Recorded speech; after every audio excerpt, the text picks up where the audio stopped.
retail, there's also white label operators. So let's say you've got a hotel, then the hotel don't necessarily manage all of the staff that are working in there. There's an external company that come in who do the visas, the holidays, all of the stuff that manage those individuals.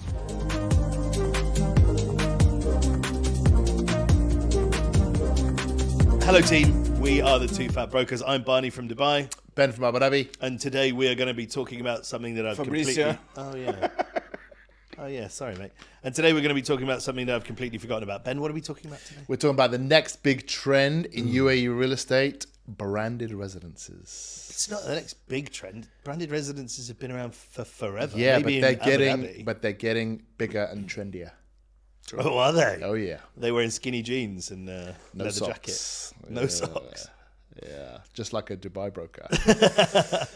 Yeah, well, I mean, they're a big trend in Abu Dhabi. Like we haven't seen them much before. We do have some, but now everyone's talking about them, and they do seem to be able to command a premium. Why don't we go through the branded residences in Dubai, starting with the random ones like the Lamborghini Villas, the Jacobs & Co. Tower, the Mercedes Tower, Amman Residence, Rosewood, Redwood. I mean, Redwood's a school. Is Rosewood a hotel or is it a branded residence? Or is it a mix of the two? What? The Rosewood. It's a mix of the two. It's a hotel and residence. Yeah, so I think you can draw to the point where it's just getting a bit annoying, to be honest. Like, what magic new brand can you pull out of your and decide to build a branded residence over it? Well, I think it's two different things, right? One is like something that's attached to a hotel, like Rosewood, where you have hotel, facilities and things like that. This is somewhere we see a lot of value. Because they're established brands. Oh yeah. It's not only a branded residence. I'm not taking a brand of a furniture and putting on top of my building. Bugatti residence. Bugatti no names. No names. Relax. Chill out. Yeah. No. So I think that some brands demand value, like all these hotels that have been successful around the world. Yeah. They sell the highest price per square foot, whatever they are. Correct. And then we have some random furniture factory putting up a name on a building. That's a different, or some a watchmaker is, my problem. It's my It's my opinion. Yeah, it's not a financial advice. So my opinion is, if we can't dig into the contract between the developer and the brand, we shouldn't be looking only at the brand, because that brand contract could be a 10-year contract, and that name will go out of your signboard or of your building. So we don't know. Affects the intrinsic value. Yeah. So I think everyone that is going to be buying something should be looking at the developer first, location, quality build, not only on a name that can change, because it could. Some contracts are lifelong. Some contracts are not. So I don't think people should be buying stuff blindly because of a name, rather than choosing who are they buying from. You should be able to at least see how long that branded residence contract is going to be contractually obliged to manage that building. But I mean, it's the same with buying anything, right? So if you buy Rolex, you shouldn't be buying a Rolex because it's got Rolex written on it, right? You are supposedly buying it because of the quality of the watch, something along those lines. If you buy something purely for the name, whatever it is, but your Rolex watch, the name will indicate it will die. You will die, and the Rolex is there. Yeah, I'm not saying it's comparable, but what I'm saying is, let's say you had the Rolex building. I don't know if that exists. It does actually. Yeah, does it? Yeah. I've been there for donkey's years as well, since before I got here. Yeah, so a brand should be a sign of the quality of the building, right? In the same way the Rolex is a sign of the quality of the watch, But if you just have a name like on a building that doesn't, represent the quality of it, then that name can change to anything. And you're buying it just because of the name. You're just buying it because it says Rolex on it, whereas the quality of the building maybe is, not the same. So we're having in Abu Dhabi brand guidelines. So if you're a brand like Bulgari, the Bulgari hotel and residences had to be built to the set of guidelines internationally from Bulgari. Yeah, but there's value in that, right? But there are other brands that have never done buildings before and therefore don't have the guidelines. So it's like, okay, Mr. Developer, take our name, slap it on the outside of your building, and let's hope you build something nice. I'm sure they're going to, or they're going to try their best. Yeah. Well, but before I moved to Abu Dhabi, we were actually working on the Schumacher buildings, right? So it was buildings to be named after Michael Schumacher. I don't think they ever got built, but it was basically Sport City, right? I don't know. Yeah, I think so.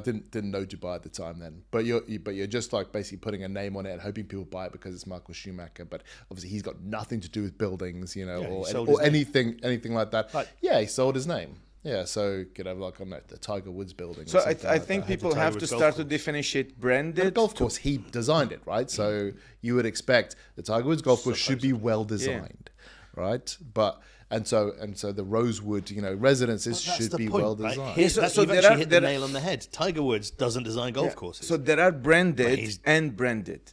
Yeah. So branded residences, you know, Armani, Bulgari, all these guys have been building branded residences for ages. And everything that we sell, it's top price per square foot in the areas. But then you have random fucking brands coming out of nowhere, just putting a name on a building. They have no tradition of building.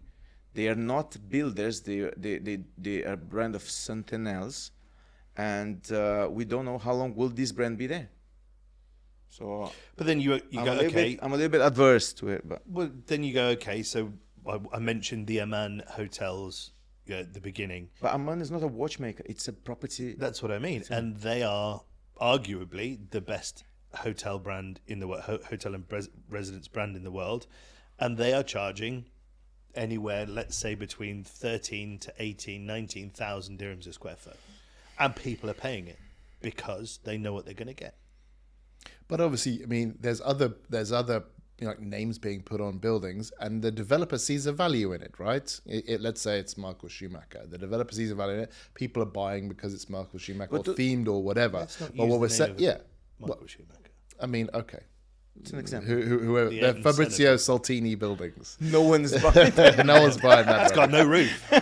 But developers see a value because people are buying them, you know, because of you know, some association. Whereas, you know, that's very different with, let's say, like the Amman or whatever, where these people have built before, and you know, there's intrinsic value, so that maybe if they lost the contract in 10 years' time, you'd still expect it to be a very well built, you know, well set up kind of residence, and therefore there's value. But if you lost the contract with Fabrizio Saltini and we put Barney Crompton on it, you know, Put Neymar Tower, like, or Ronaldo Tower. It's nothing.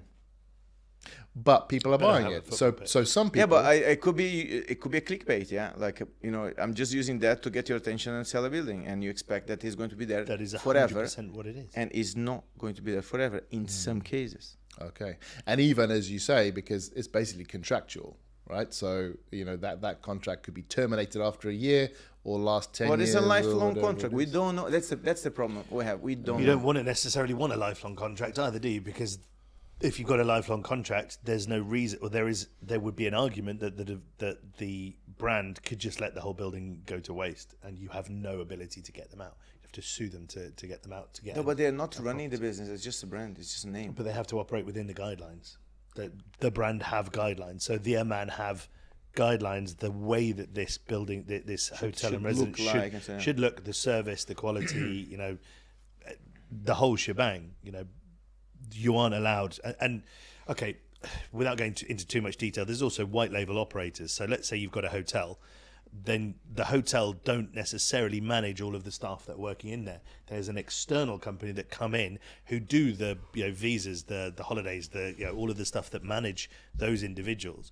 Those individuals are then trained to the Amman standard, right? So it's not always the Amman or the Marriott or the Kempinski or whatever. It's not always their staff looking after you. There's external companies that have been trained to do it their way. Is Amman sponsoring this podcast? Has he been mentioning them? Yeah, I don't know. Quite a lot. Yeah, I thought you said Cheval Blanc was also good. Yeah. Other Cheval brands Blanc are good. exist. Yeah. Well, they're all LVMH anyway, aren't they, Amman? No, that's not LVMH, is it?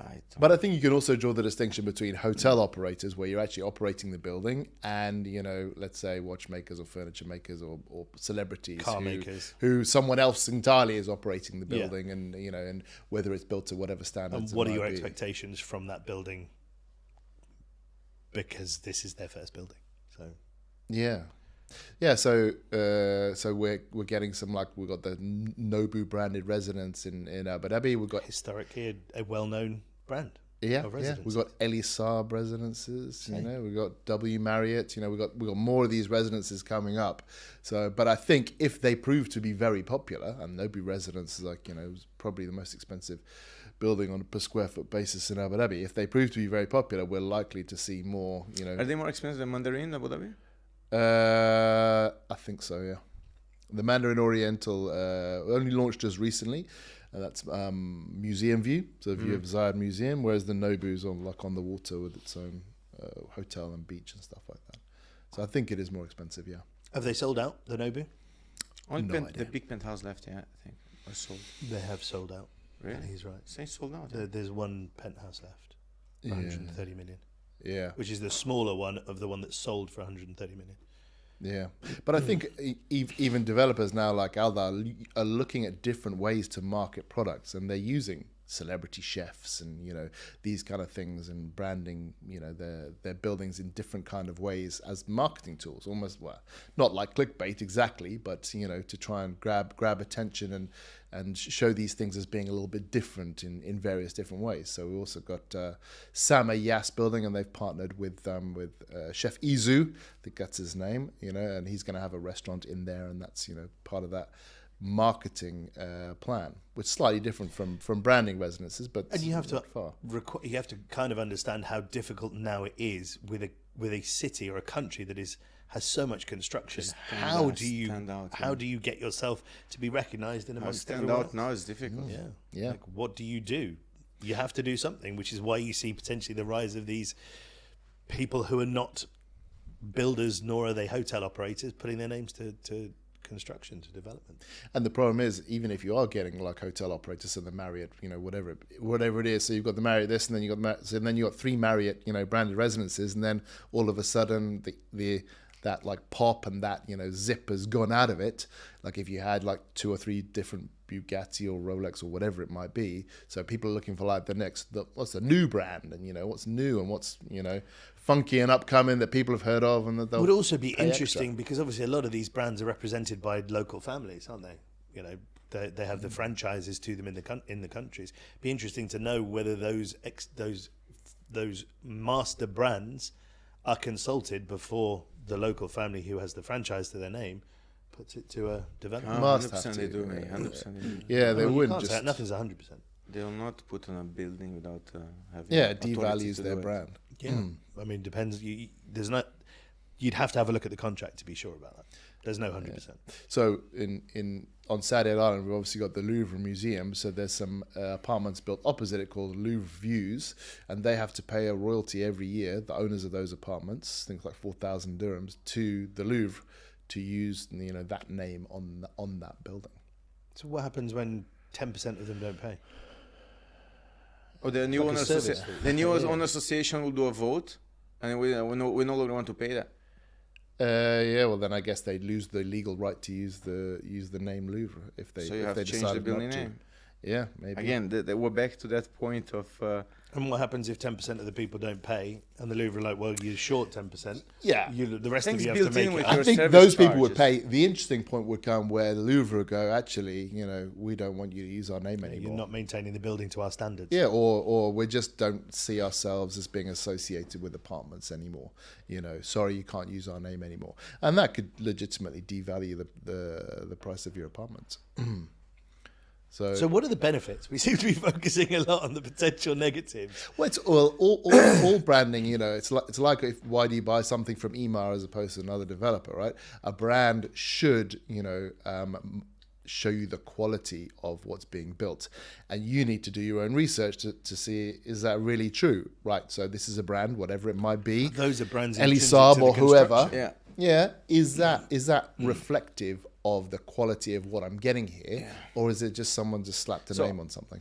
So I think that if you do your due diligence and look for what have this brand been associated with in the past, they build in London selling at crazy price per square foot. They build in Paris at crazy price per square foot. So if you do the due diligence and knows that the brand is selling at top dollar, then, you know, go ahead. And they have a good track record. Well, and the quality, right? I mean, if they've built something already and you can check the quality, why not? Because we're also getting a Jacobs and Co. I think branded building in Abu Dhabi now, which Jacobs and Co. is jewelry? Watch. It's watch. Really Yeah. make it original.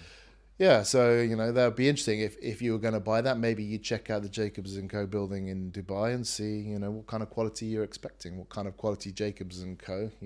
Demand of developers to Have they use done their a name. ready building, Jacobs and Co? No, it's under construction. Yeah, but I mean, anywhere okay. else in any other country? I don't know. No. So hard to do your due diligence on something like that, Yeah. guys. We've been given the notice by Stop peeking behind the the curtain. man behind the camera. So I think what's the general takeaway? The takeaway is, if you're going to get involved in a branded residence, make sure you can do your due diligence on them. Yeah, that the brand reflects the quality of what you're going to get, not just you buying a name. Yeah, and I would again, the brand should be one of the things you're looking at. I think you should be more concerned about who is building it, the location, and the quality. If it's branded, And if you can get a peek at the branding contract, do that. If you Yeah, can see how long they're contractually obliged to be part of the brand for. 100%. All right, guys, thank you very much for joining us. I hope that's been very informative. I've been Barney from Dubai. Ben from Abu Dhabi. Fabrizio. We'll see you next time.